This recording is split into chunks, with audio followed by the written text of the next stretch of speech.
Welcome, everybody. We are coming at you on a Tuesday afternoon in a chilly January. My office is underwinterized. I might be in the mid 50s right here. Pat, what's your real feel? My real feel right now, I would say, is like 71. Oh, very nice. So I'm in the basement, which I'd prefer to not to be in the basement for my Yeah. workday, but I am. But I have a gas fireplace right next to me, and I also have a space heater. So depending on how cold it is, I'll utilize over the other. So we can get toasty in here, which is great because um, quite cold outside. Do you work better in being a little bit colder conditions or a little bit warmer conditions? I hate being cold. Okay. I Okay. also hate being hot. Hey, I hate humidity. Let me just say that. I don't like humidity. But yeah, it also is tough to work when your hands are cold and you're typing.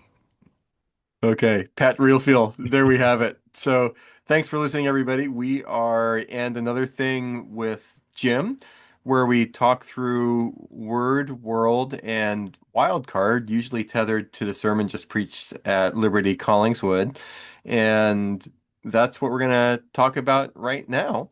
Pat, you ready to begin some Word going back to Jesus cleansing the temple from this past Sunday? Yeah, it's been a little bit, but I think I can get back on the bike and sh everything should be fine. Okay, if we have time, we can go back to my Star Wars reference with which I began the sermon to see if you were put off by the stretching it beyond recognition. But I want to talk about something that I tipped off during the sermon, the relationship dynamics between, on one hand, human beings as we worship, and then on the other hand, human beings as we consume. So sometimes I have an idea for a sermon, Pat, that I'll talk about a little bit, but then also put a pin in realizing, this would be interesting to think and tease out a little bit more. And what do you know? We have a podcast that can do just that. The thesis, and I'll give you the thesis for general thoughts, and then I'll get into some more specifics. But in case it struck you in real time, I made the comment that as far as our energies and dispositions for the human heart and self, the worship slot, how we engage with worship, and the consumerism slot are really similar to one another to the point that they look like kind of the same slot, where what we do in worship occupies us in very similar ways to when we consume stuff. So yeah, did that catch you one way or another? Did it sound outlandish or were you like Chewy to Han just in? I bought what you were selling. I'll Okay. say that. I'll say that. Um, and Yeah, so it certainly is something where I feel like the more that you consume, the more that you kind of just degrade yourself. Yeah. I'll kind of put myself out there saying that, most of consumption is bad and wrong. Hmm. And especially as it's practiced nowadays. I can think Yeah. to myself a lot of what I'm consuming, whether it be actual like physical things or like wants or desires, whatever it is. Like I would Hmm. say the majority of that is probably kind of bad for me. At the end of the day, and I probably do too much of that. I probably do way too much consuming. That's mostly bad for me, and far too less worshiping. Hmm. And yeah, I think there is only like a finite amount of the pie there, and yeah, you can kind of either go to the dark side or the light side. Okay, very nice. And let's define consumerism and consuming. So, Pat, I think we're on the same page with this. It's a basic acquisitiveness, maybe, or not that that's a word that explains a whole Okay, lot. Jim. But when what consuming food, drink, uh, media, and I think another really big part of it is the shopping and wanting things and accumulating stuff and being on eBay and whatever your websites or apps, or we can have a consumeristic mindset scrolling through social media when we see all the awesome experiences that other people are having and wanting to wishing that we had those same experiences. The consumeristic mindset, I think, is a evergreen aspect of being a human being. But, and we'll talk about this in the world section as well, what we can consume and what we can treat in our world from a consumeristic perspective is continuing to skyrocket. So, Pat, let me pitch you. I didn't even realize this. 6 and 6. So, an even dozen. 6 ways in which worship and consumerism are similar to one another, and then 6 ways in which worshiping and consuming are different from one another. So, I'll give you the two tablets, beginning with the with the All first right. one. I'll hit you in rapid fire, and then I'll let you respond to all six. And there's overlap between these categories, or between these 6 things. The ways in which worshiping and consumerisming are similar. Number one, did you ever see the SNL skit Yeah. of Dana Carvey pretending to be the McLaughlin group? The issue number one. No, no, no, I haven't. Sorry. We're off to a great start Okay. here with the 12. Are you do that for each one? Okay. Yeah, and I have a different Saturday Night Live reference keyed to every one of these dozen things. Okay, we're back on track. Ways in which worship and consumerism are similar to one another. Issue number one. They are both supra-intellectual and engage the heart. That's number one. So there is a rational component to worshiping God. There is a rational component to wanting stuff, buying stuff, consuming stuff, but it goes beyond just the mere noetic mind, intellectual, rational, and it goes deeper to the whole person. The Bible captures that whole person as it speaks of the human heart. So that's number one. And I told you there would be overlap in these categories. Issue number two, both worship and consuming engages our desires, our affects, and we are seeking to be filled, both when we worship and when we consume. Corollary to this is not one of the 6. This could have been number 7, but we lose the symmetry. There, and maybe I mentioned this on Sunday, I would be willing to wager, speaking of what we'll talk about in world, that even from a neurological or biochemical perspective, there are similar neural pathways and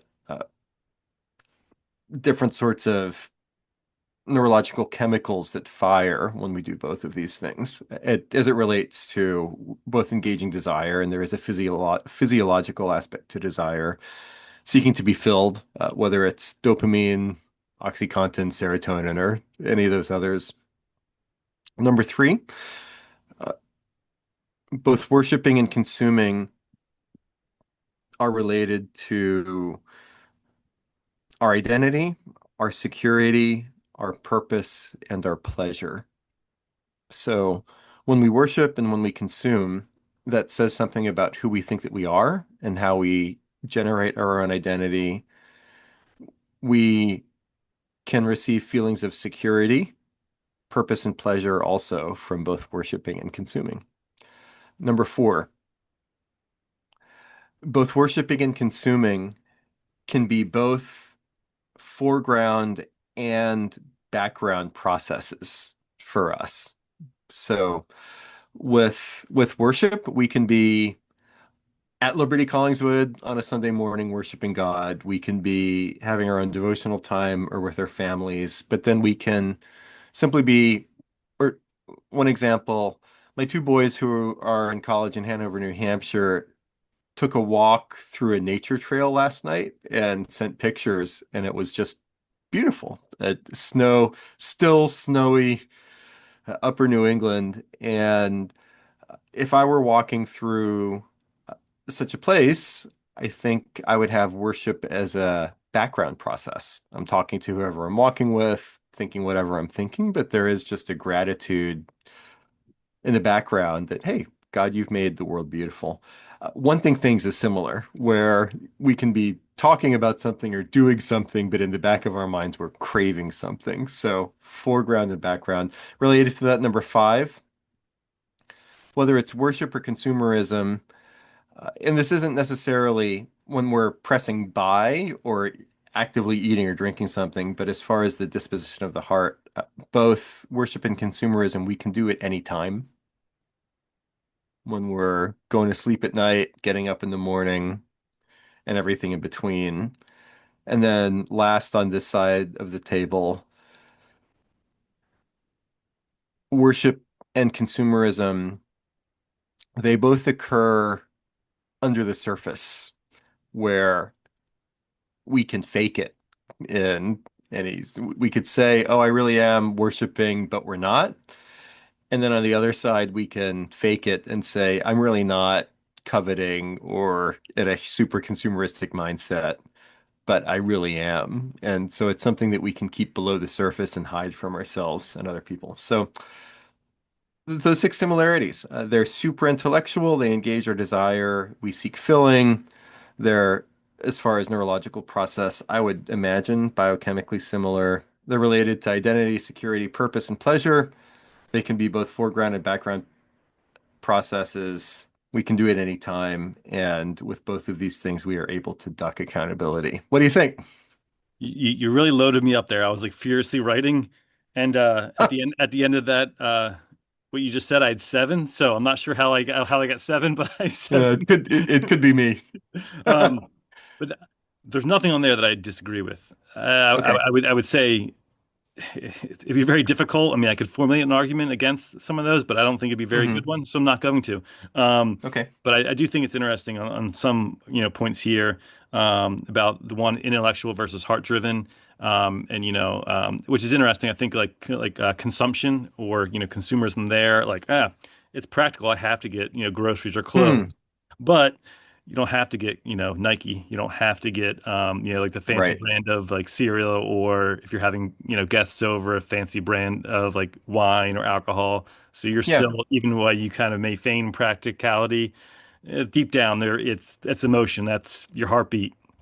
You're Yep. kind of, you want something to happen more than just kind of like the nuts and bolts there. So definitely, Yeah. agree with that for sure. Yeah, as far as like the faking it, you can that certainly, and maybe you kind of even don't intend to, but you could be at church worshiping, singing a hymn, and then all of a sudden there's a word in that hymn, and it makes you think about, oh, I have this bill due that's due next week that I kind Yeah. of haven't thought about, or like that, my family member's sick, or whatever have you, Hmm. and I don't really have a true like answer to that conundrum of your brain. And there are some answers Sure. there, but that stuff can. So I think I like under the surface, there's Hmm. things lurking there, both positively and negatively, and then. Yeah. I think, yeah, I think I like the background one as well, and I think that's probably something that kind of gets lost in my mind when you think about, okay, how should I be worshiping God? How should I be living my day?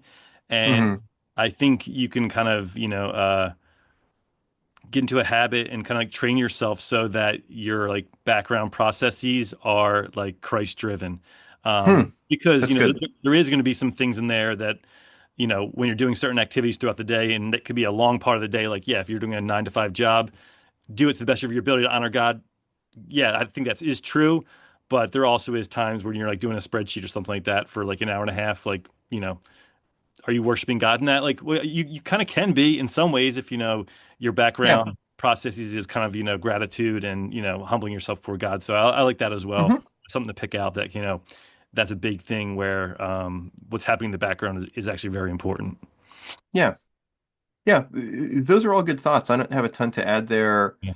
And the upshot, and both why I said it on Sunday, and then also I think why hopefully it's worthwhile to go back to a little bit, is you can't do both at once. Yeah. And it I've been convicted over the past few days, or I guess since last week when this came into view in my own mind. If I am consumed by consumerism, that is actively and negatively affecting my ability to live a worshipful life towards God. So I should be a lot more vigilant against consumeristic bent of my heart than I normally am.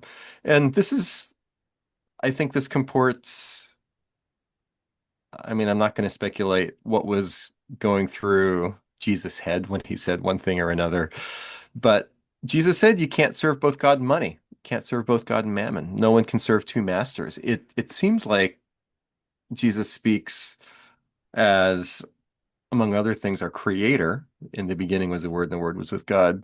The Word was God. He was with God in the beginning. Uh, all things were created through him, etc. Jesus has made us in such a way that for him to say we can't serve both God and money, that speaks from a place and to a place of knowing that there's a sense in which that's literally true.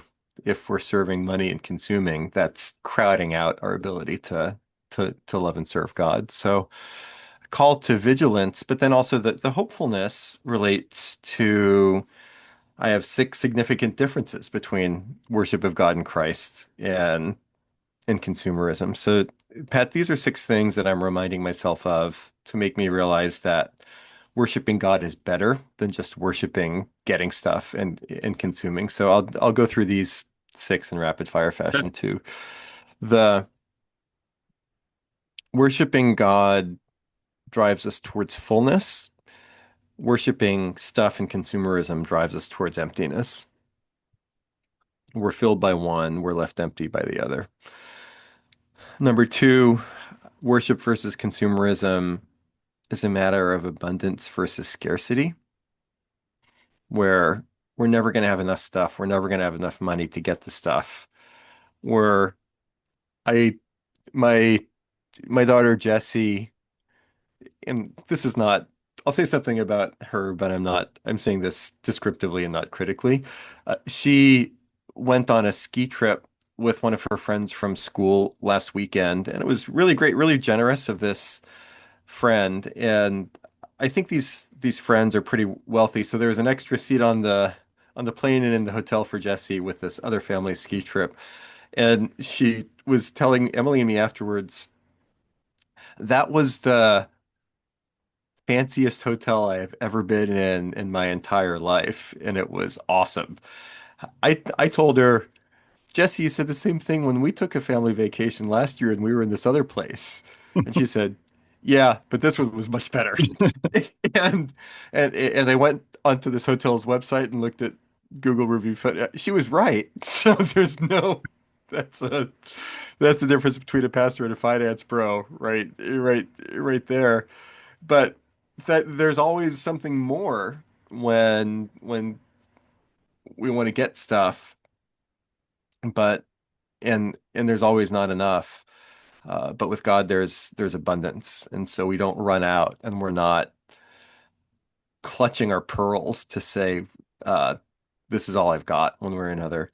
Number three, when we worship God, we are not in competition with other people in the same way. So I I do go to eBay for different things. Sometimes good prices on CD box sets, physical media, and occasionally I'll bid and win. Occasionally, or often, it seems like I'll bid and lose. But even, or this is how eBay works.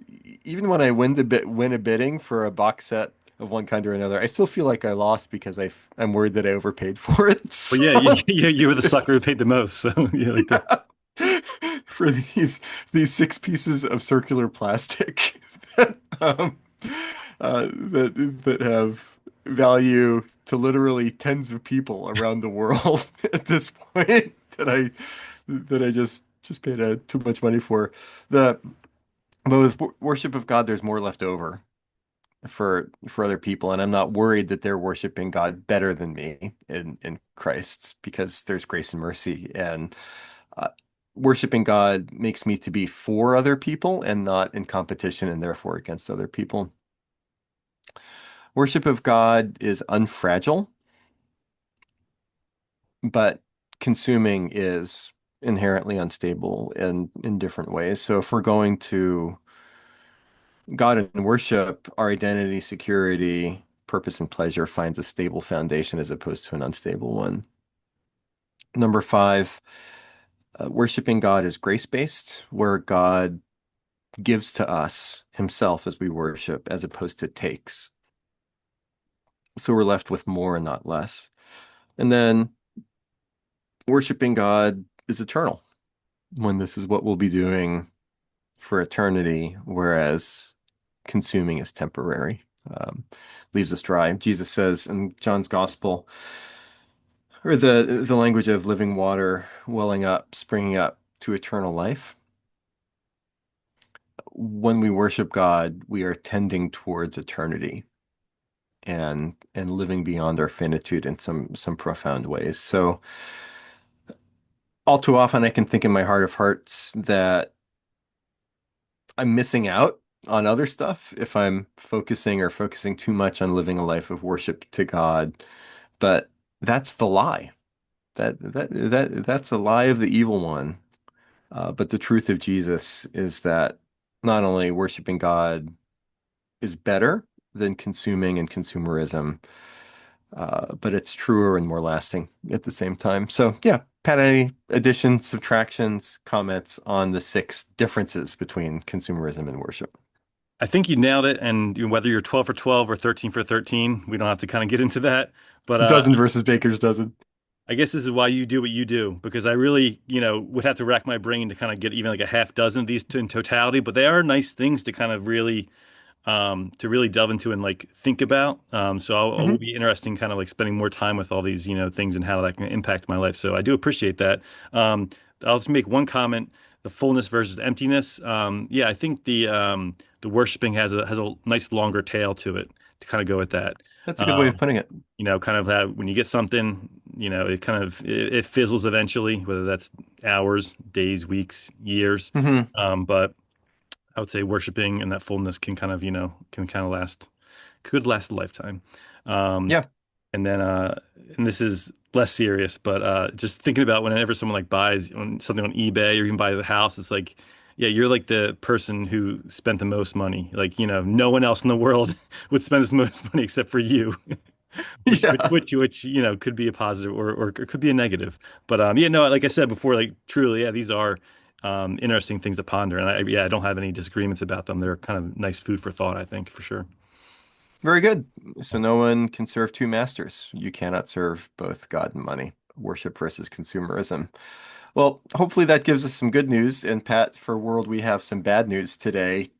And I potentially went into soapboxing mode when I was activated or triggered by an article that I read less than 24 hours before I preach a sermon. I think I said during the sermon, hey, I try not to have so little buffer time between what I read and what I preach about, just because sometimes, or more often than not, it comes across as undercooked. The Oh yeah, let's give the disclaimer and then Yeah. we'll jump in. I don't I think this would be one of our less controversial ones. So how many people would say that unless you're a stakeholder that predictive betting markets are awesome for humanity? But anyway, and just in case, so in the world section we try to go topical and apply biblical wisdom to what's going on around us in the world. And as these are not deeply vetted, premeditated applications of scripture about which I have a 100% degree of confidence as we try to apply biblical wisdom in real time. Our conclusions here are tentative and not definitive for all time. So feel free, if you disagree, to be in touch with us, another with Jim at gmail.com. But hopefully, we're giving relevant food for thought because the world is very complex, including with an article. I have it here by Brian Phillips on a website, Pat, that I think we can say we both appreciate. Overall, theringer.com. and Brian Phillips is a writer, maybe close to 10 years now. He's an essay nonfiction writer. Uh, I think his only, and I didn't double check this. Last time I checked, his only published collection in book form of essays is called Impossible Owls. It came out maybe close to 10 years ago. I really enjoyed it. I read it years and years ago. So I do like Brian Phillips as a writer. And the title of the article and then the tagline title, How Prediction Markets Turned Life into a Dystopian Gambling Experiment. And then the tagline or the subtitle, What are Polymarket and Kalshi? Why are they taking over the world? And is there anything stopping actors on these platforms from exploiting almost everything and everyone? The I'll Pat, my idea here is I can go ahead and summarize the article and then let you add, or you've read the article also. You're welcome to add anything that you'd like as far as what jumped out to you from the article, and then we can assess it. So we'll summarize and assess. Anything else Perfect. that you'd want to say at this point? Absolutely not. Okay. So Pat's in a bad mood today because some of his wagers that he's placed on these predictive markets have gone badly in the past couple of days. Hopefully Someone's this knocking will on my give door him right now. give him some some even out the baselines for him a little bit. So I was kind of not familiar with this at all, but Kalshi and Polymarket, which sound like names that came straight from ChatGPT, synthesis the word blender. And I thought Kalshi was a cereal actually. So maybe there is like I a think it's Cat Kashi, Kashi without the L. okay. Okay. Don't fact check that. I'll Well, yeah, and I I'm kidding. apologies if Kalshi is some non-English word that has meaning and resonance. Sure. Maybe it does. Uh, Polymarket is a made-up English word that just makes me sad. It kind of means everything but nothing.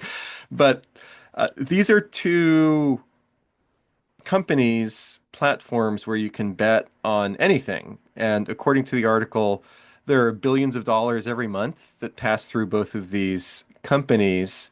And I'll go ahead and read the paragraph that I quoted in the sermon. Pat, this is one of those instances where I brought the quote into the pulpit. I wasn't sure if I was actually going to say it or not, but hearing no objections from anybody, I just went for it. But these are some of the things, in case you don't know, and I didn't, that people can bet on Kalshi and Polymarket. So last year, Kalshi took bets on whether there would be mass starvation in Gaza. This year, Polymarket has taken in nearly $2 million in bets on whether Israel will start a nuclear war with Iran.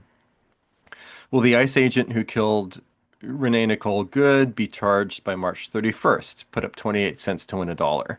Will Elon Musk tweet more than 580 times from January 9th to 16th, put up 34 cents. There's a 9% chance that the US will invade Greenland this year, and a 74% chance Mr. Beast's next video will attract 70 to 80 million views in its first week. Gambling on elections used to be illegal, but Kalshi won a lawsuit reversing the restriction 2 years ago.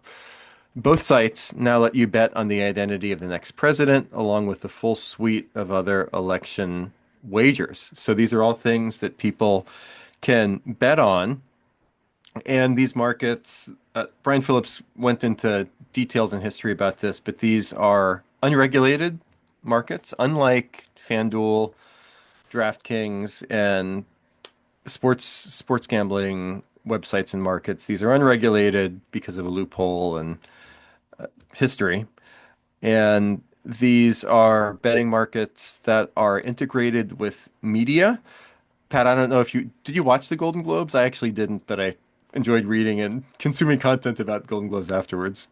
I'm a sicko in that I watch award shows like from time to Okay. time. I didn't watch 1 second of the Golden Globes, but generally you will see me kind of popping in on some of the like the Oscars. I'll probably watch that. Okay. Pat Popcorn. I like that. The So apparently this year in the Golden Globes for the first time, it was, I think, Polymarket betting odds were at least flashed and shown during the show. I don't know if there's actually voice narrators speaking of those odds.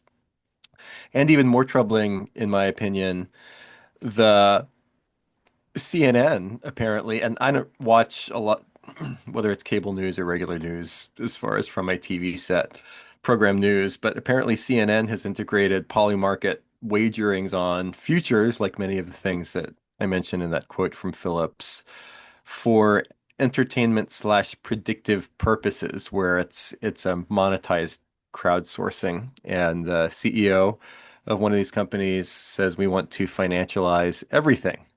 So that's not next year. That's not 10 years from now. That's not in the year 2000. It's some futuristic, maybe it will happen, maybe it won't way, but it's happening right now. So yeah. Uh, Before I ask your assessment, Pat, or your takeaways, anything to add to the summary that jumped out to you from the Phillips article? No, I think you actually covered it. So now I'm ready to jump in. Okay. Give me your assessment. Do you think it's good or bad? And if so, why? More like a symptom than a disease here, in my opinion. Okay. Um, it is interesting. I have like some strange things that I'm into. They're not that strange. They're not that racy. Yes. But like I love box office gross and like Yeah. tracking that and I tracking enjoy following that too, actually. yeah, and We never like talked about that, but yeah, yeah, and like ratings for movies like, Metacritic ratings, critical it's consensus, letterbox this is part ratings. of why we're Yeah, friends. yeah, So yeah, exactly. I So do have bookmarks on all of yeah, those Rotten Tomatoes and Metacritic pages. yeah. Keep going. Sorry. And I'm like a big polling guy. I love polls. I love presidential polls. So like Hmm. back when this stuff was kind of just starting out, like years ago, when I got hints of this, I was like, this is awesome. This would be so cool to kind of, bet on like will Avatar make 1.4 global box office? Like that's cool, that's fun, that's exciting.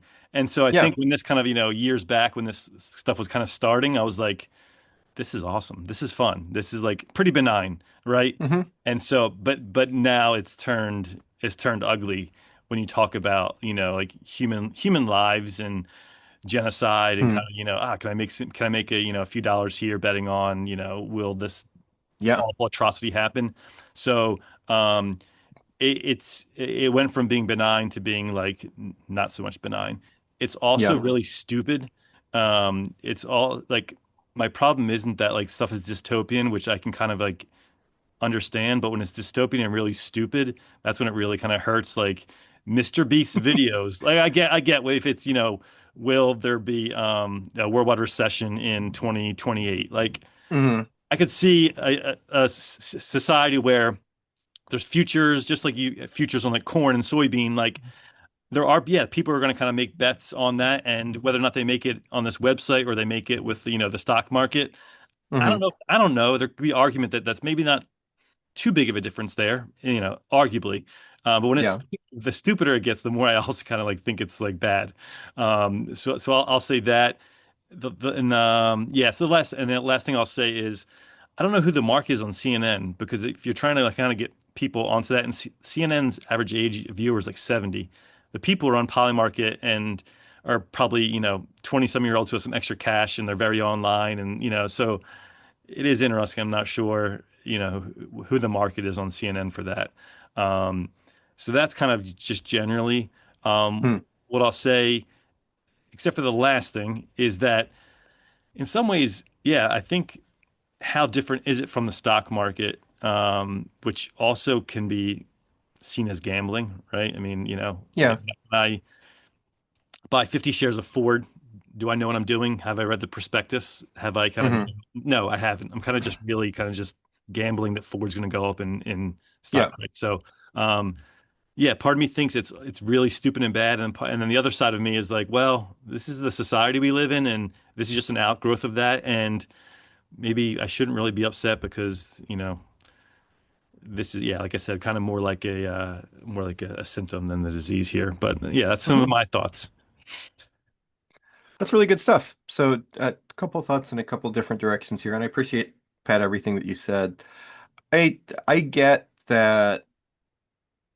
So if I could summarize part of what you were saying in this way a little bit, of a chicken versus egg argument where, Sure. hey, this is what we're doing anyway, and this is how we're wired as human beings. So what's so bad about some of the systemization that Polymarket and Kalshi is focusing for us? I think that's fair, and I don't know if this is. I have to go back and read the Phillips article again. If this is Phillips' point or more my spin or my takeaway, but I don't think that Polymarket and Kalshi differ necessarily in kind from something like a stock market, but the difference is more in degree or pervasiveness, where traditionally with stocks, bonds, mutual funds, they're limited to one aspect of life and existence, which can cause its own greed and consumeristic mindset and heart disposition for sure.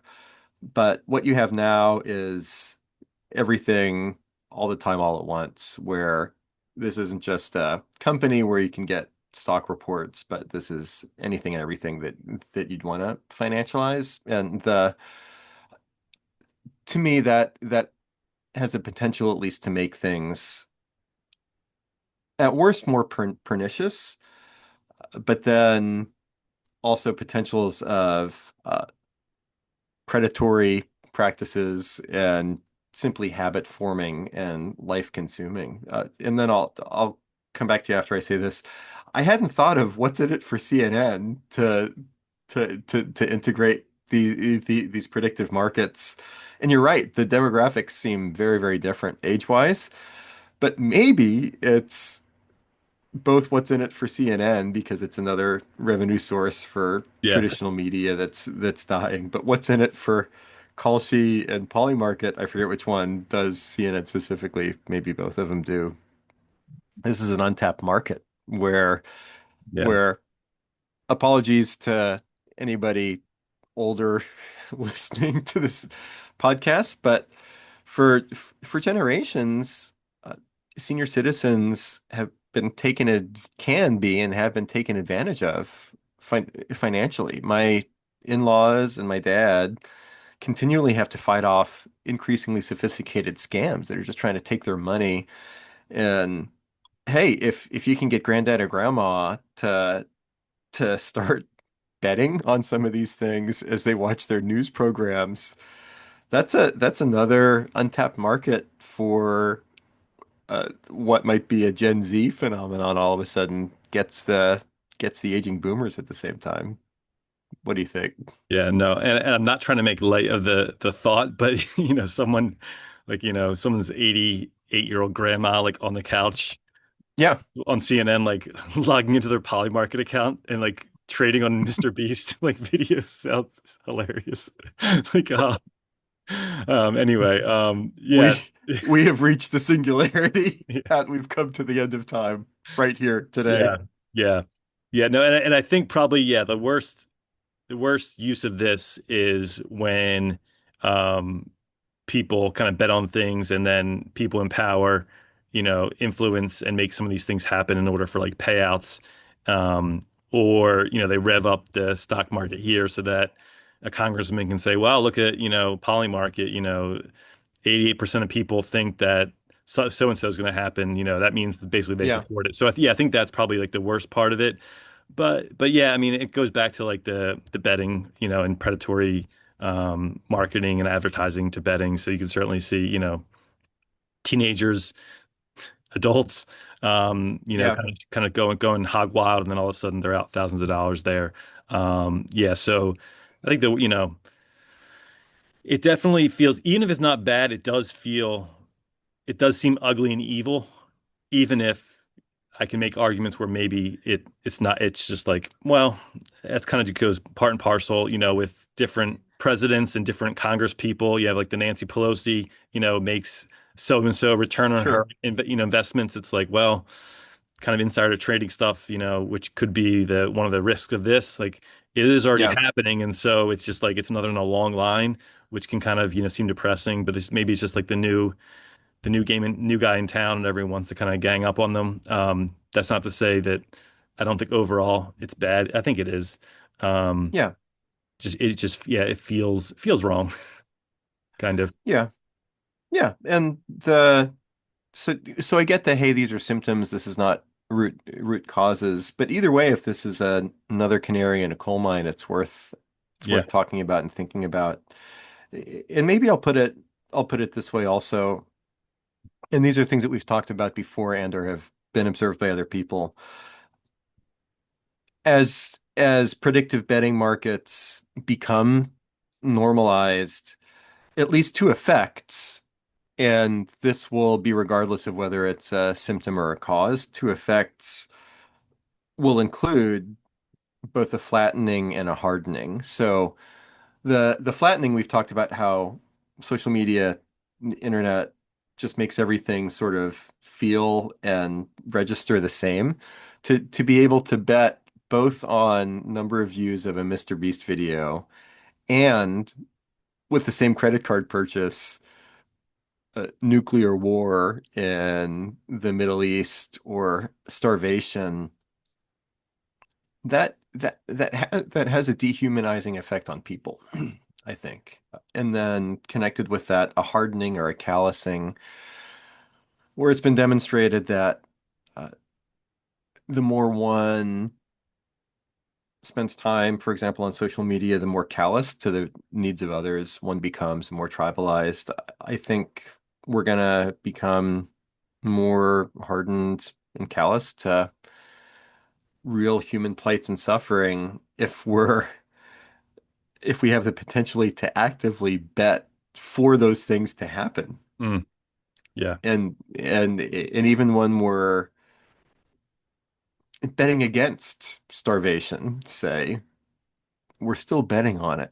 And so something that where there's a hu real human cost is gamified in a way that seems unhelpful to humanity. And then the other connection, simply to go back to what we were talking about in Word, if anything all the time can be financialized, commoditized, bet upon, and it's true that no one can serve both God and money, this is going to crowd out the worship slot in human hearts all the more. Yeah. No, I think that's a great point about the gamifying of, tragic causes and kind of just like, treating it like a simulation of like Tecmo Bowl or something. But Yeah. I guess the tough thing to see is like how do you rein this in? Like, what do you do? You said, does Congress make a law that, you can Yeah. like you can bet on, box office grosses, but not on like a natural disaster happening in California. I just don't know how you kind of get the cat back in the bag. I don't know. Is like if that's possible in reality, you know, Yeah. nowadays, Yeah. sadly. It seems like things are so far accelerated that the only option is the Pete Seeger at Newport with Bob Dylan sort of thing, when you just take a Yeah, take an axe to the right. power cord. Sure. But it feels like we're too far gone for that. So Yeah. we're just kind of we're we're just kind of stuck. Yeah. Okay. Well, with that, we'll go to wild card on that Let's do it. uplifting note. Jim, do you like heights? Are you a heights guy? No, I'm Okay. afraid of heights. Okay. So you are not going to climb a skyscraper in Asia anytime soon, I'm assuming? No. No, No. Okay. but I'm wondering where this is going. But I'm intrigued. Have you seen the documentary Free Solo? Alex Honnold? I'm Oh yeah, is that the guy that sawed off his arm? No, I'm not laughing about that. But no, that's someone who free climbed like El Cap. It's like a mountain, and he, Okay. he and he climbed it free I'm looking solo, it no up now. ropes.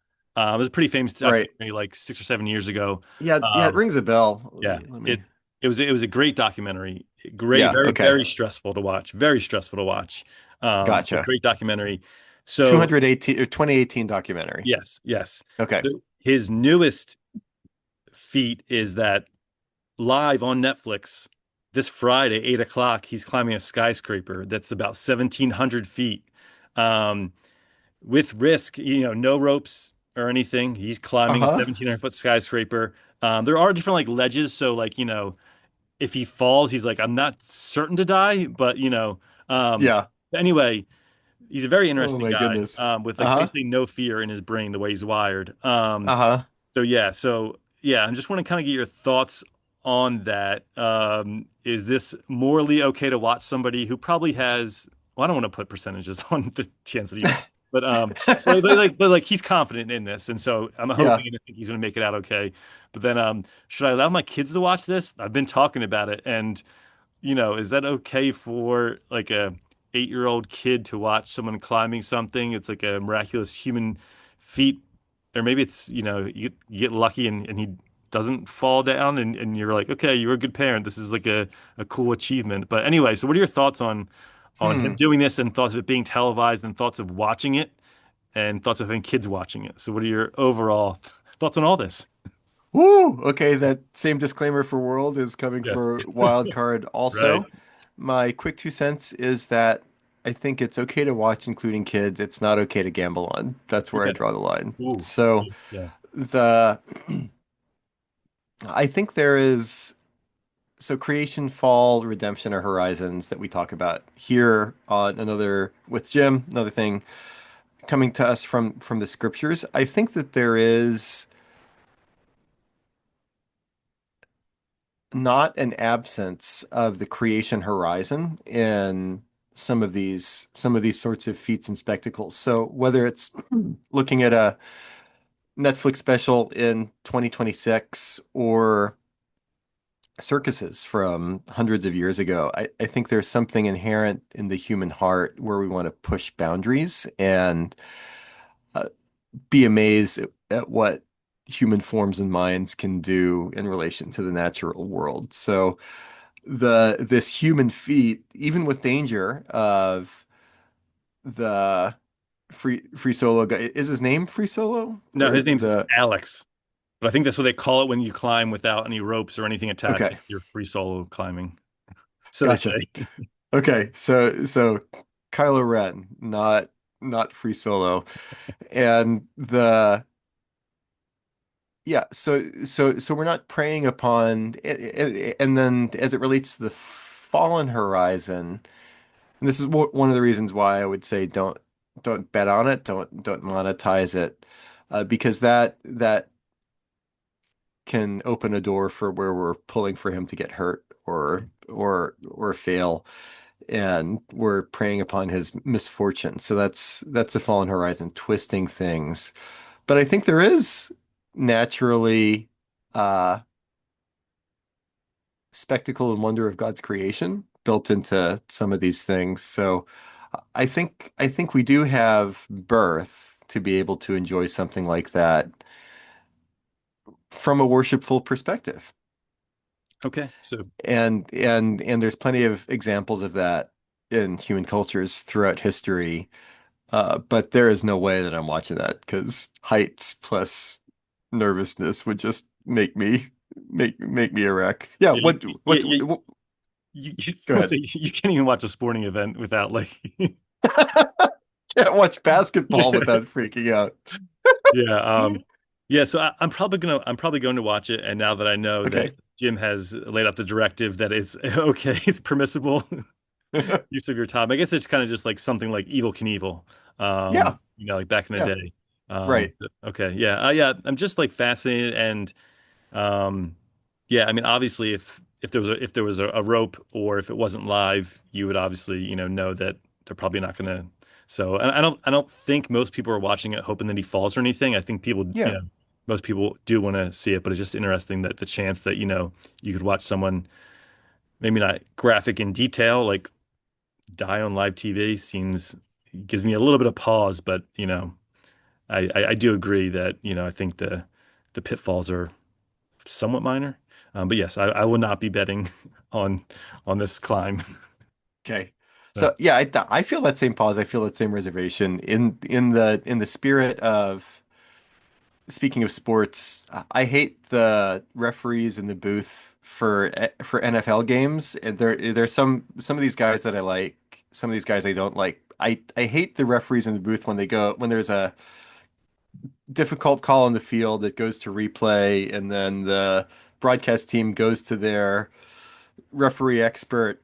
I hate it when the referee expert doesn't actually land on either side of the question. Yeah. So Hmm. it's super annoying to me when that guy, I'm not going to say who, Dean Blandino, but we'll simply echo why it's a complicated call that's hard to officiate. Where, yeah, what they're going to be looking for is whether this is a fair catch, and yeah, that's it's tough to say in the replay, but it's if the call in this field is this way, you need incontrovertible evidence to overturn. Yeah, I can see this one going both ways. That's not your job. Your Yeah. job is to say, I think it'll be this or that. So, in the spirit of anti-Blandino, I wanted to actually give an opinion about that as opposed to, yeah, I can, I'm a little, there's some reservation Yeah. there, but I guess it might be okay. So, there, there you go. Jim put it all on the line, and don't worry if something bad happens, we can pull these episodes. That is something I can do. All right. Okay. Uh, oh man, yeah, that's the high wire act that we Mm. walk here on, and another thing with Jim. Well, Pat, that's good. Wild card related to the rest of the stuff that we're talking about. And yeah, feel free to let us know what you think about any of this. Pat, appreciate your time and perspective. Once again, talk to people next time. Bye bye.